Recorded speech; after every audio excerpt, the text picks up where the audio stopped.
Hello, नमस्कार। मैं हूं अमित दीक्षित और आप देख रहे हैं इस समय AD education YouTube channel. Channel को सब्सक्राइब कीजिए और बेल बटन को जरूर दबाइए नोटिफिकेशंस के लिए। लेक्चर्स के फ्री लेक्चर्स अवेलेबल हैं टेट और टीचिंग एग्जाम्स के लिए। एंड आज के इस वीडियो में हम जिस टॉपिक को कवर करेंगे इस पर्टिकुलर लेक्चर में, वो है डायग्नोस्टिक टीचिंग एंड असेसमेंट। तो निदानात्मक शिक्षण एवं परीक्षण की हम बात करेंगे। One of the most important topic, evaluation से रिलेटेड ये टॉपिक है। सो आप इसको जरूर देखिए, आपको काम आएगा सभी टेट एग्जाम्स में। सबसे पहली चीज कि डायग्नोस्टिक जो वर्ड होता है, आपने देखा होगा कि डॉक्टर्स इस चीज का टर्म करते हैं कि डायग्नोसिस कर लीजिए इसका। तो इसका मतलब यह है कि एक परीक्षण करना, बेसिकली इस बात की जांच करना कि अगर किसी व्यक्ति को परेशानी है तो वो क्यों है, कैसे है, क्या कारण है, सभी चीजों को आइडेंटिफाई करना।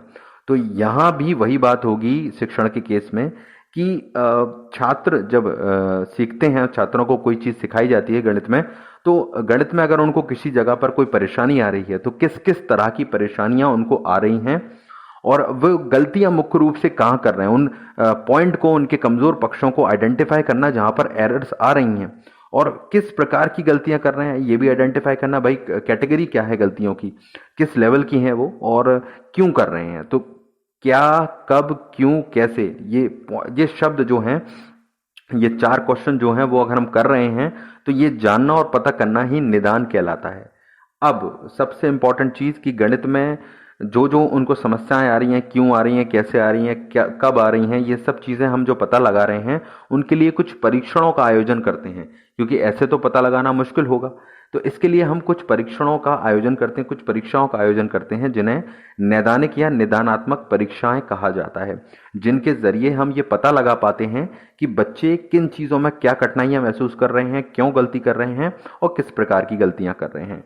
तो ये समझ में आ गया होगा, निदानात्मक परीक्षण आपको क्लियर हो गया होगा, और निदान क्या होता है ये चीज हमने क्लियर कर ली। अब यहाँ पर इंपॉर्टेंट पॉइंट यह आता है कि निदानात्मक परीक्षण के बाद देखिए हम ये कोशिश करते हैं कि विशेषताओं और कमियों को व्यक्त करने का मेन साधन है ये, यानी कि क्लियर पिक्चर देता है कि क्या परेशानी आ रही है, क्या दिक्कतें हैं, और इन चीज़ों का पता कैसे लगाया जाना है।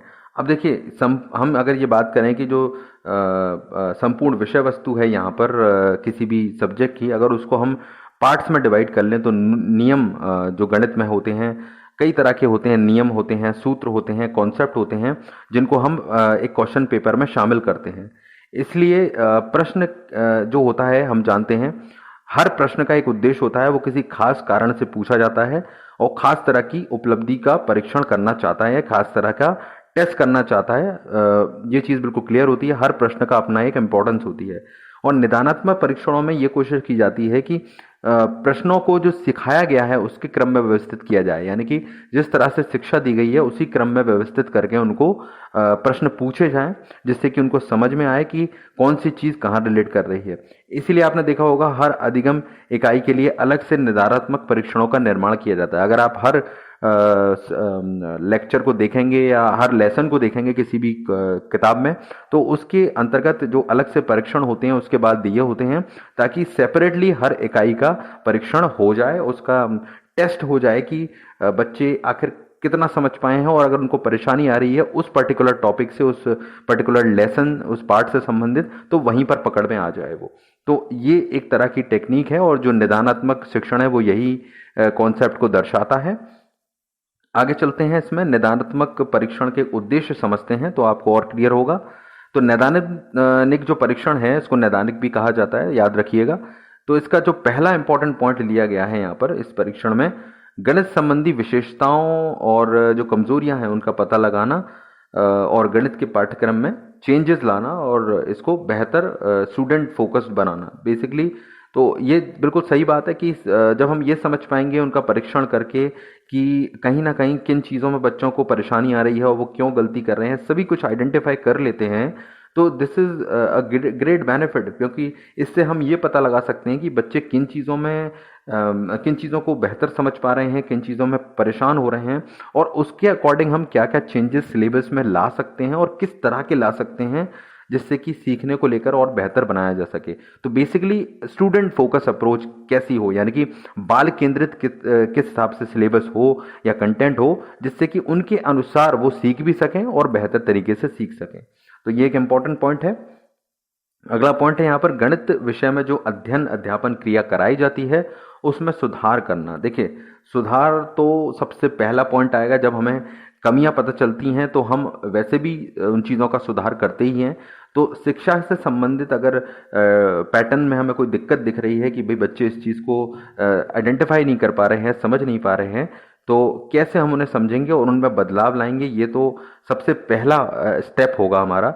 और यहाँ पर अधिगम में मिलने वाले जो भी अनुभव होते हैं, यानी कि उनको सीखने से जो भी एक्सपीरियंस मिल रहा है, या जो सीखने की जो पूरी प्रक्रिया है, यानी कि उसमें उनको कहाँ कहाँ पर ब्लॉकिंग पॉइंट आ रहे हैं, यानी कि बच्चे किन जगहों पर प्रैक्टिकली परेशानी महसूस कर रहे हैं या अटक रहे हैं एक तरह से, उन सभी एलिमेंट्स को बड़ी बारीकी से समझना इसका उद्देश्य रखा जाता है।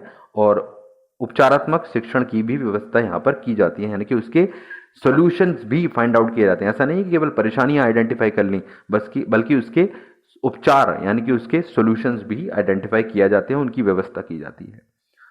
अगले पॉइंट की तरफ चलते हैं। थर्ड पॉइंट है यहाँ पर जो भी उपलब्धि परीक्षण होते हैं वो कई तरह की सहायता करते हैं कई चीज़ों को निर्धारित करने में, क्योंकि जो उपलब्धि परीक्षण रहते हैं वो यहाँ पर कई तरह की कमियों और अच्छाइयों के आधार पर ही व्यवस्थित किए जाते हैं। तो उपलब्धि परीक्षणों किस बच्चे से रिलेटेड होती हैं, और ये बच्चों के बारे में एक बहुत अच्छा सिनेरियो पेश करती हैं कि किस तरह से हम चीज़ें करें। और जब ये कमियां और अच्छाइयाँ आइडेंटिफाई हो जाती हैं, तो आप देखेंगे जो शैक्षिक नीति है या फिर जो स्कूल में जो शैक्षिक कहना चाहिए प्रोग्राम बनाए जाते हैं कि किस तरह से हम आगे बढ़ेंगे, तो वो उसमें बदलाव करने में ये बहुत बड़ा सहायता प्रदान करती हैं एक शैक्षिक प्रोग्राम को डिज़ाइन करने में दोबारा।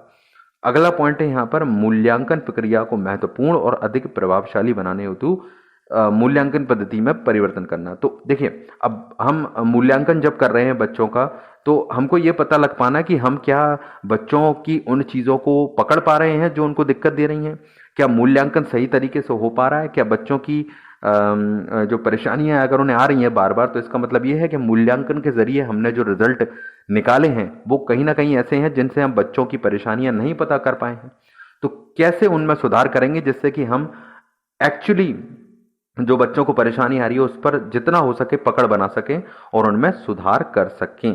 तो ये एक तरह से मूल्यांकन की जो पद्धति है उसमें परिवर्तन लाने में भी मदद करता है।